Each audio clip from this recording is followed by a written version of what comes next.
Okay, we are with Parag Halvadar, software R&D supervisor from Sony Picture Imageworks. Is right? Okay. You work on Alice in Wonderland.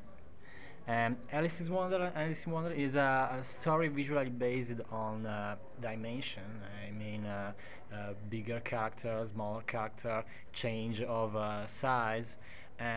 How visual effects help to create this kind of visual contrast? So you're talking about the scale of the characters and the Yeah, yeah, changing yeah. scales How and you so on. mix it and Yeah. compose it. So I think all these things starts right ahead at the time of production and capturing person. So we knew that Alice would be changing scales all the time. Uh, Sometimes she's her normal self when she's not in Wonderland. When she's in Wonderland, she is about 2 feet tall and she can go to 8 feet tall. And Mhm. sometimes she's even shown to be 6 inches tall when she's on the hat of the Mad Hatter. So uh, at the time of shooting, you want to make sure that the actor's eye lines are matching. So, for instance, when in shots where she was supposed to be with Tweedledee Tweedledum, Tweedledee Tweedledum are 2.5 feet all the time, Uh huh. right? So, when we shot Alice as a person with them, they were actually when they were on their knees Uh huh. and bending down, so that when Alice was looking at them as a big person, her eyes were at the right place. When Alice was small, we actually had Tweedledee and Tweedledum raised on stilts, Ah, okay. so that when she talked to them or walked with them, she had to look up, and so it's very important to know for the actor to know where you're looking at, because that's something we cannot change in visual effects is plate photography. We have when once we have captured the actor and a certain looking somewhere or looking in a direction, that cannot be changed. What can be changed maybe the colors and the color spaces, but not what the pixel values are in terms of where they're looking and so on. So at the time of, of capture, you want to make sure that the positions they're looking is the right place.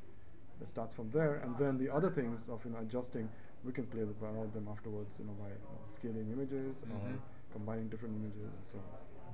So you composed a lot of stuff, but what is shot, and you can change too much.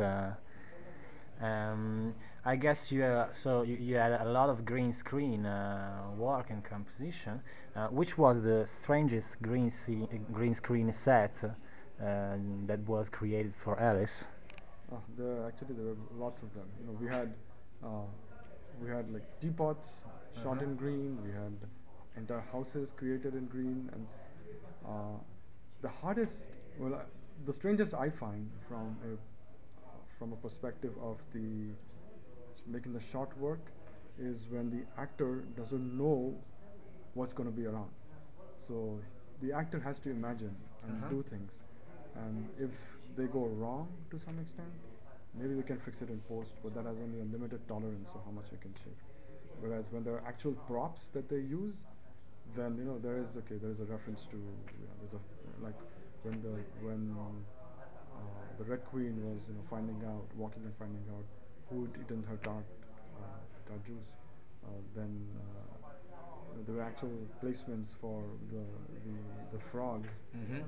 in their actual location, so that the actress looked at the right positions as she was talking, and had to imagine the frog talking, and so on and so forth. So, yeah, I mean, there are lots of scenes, but scenes I find most fascinating are those in which the actor has to imagine, and then after we capture that, we have to make that work. And the set must be very precise to mix with the modeling, or you have some tolerance, I mean. No, we have to. The more precise you can get up front, the easier it is, and the more useful all the captured data is. So, before you go on to set to shoot, you have to we try to make sure that everything is modeled properly, everything is set up properly. Okay. Johnny Depp's Mad Hatter was one of the strangest character he ever played. Did you did something about his appearance, or it was just makeup? So first of all, Johnny Depp is a great actor.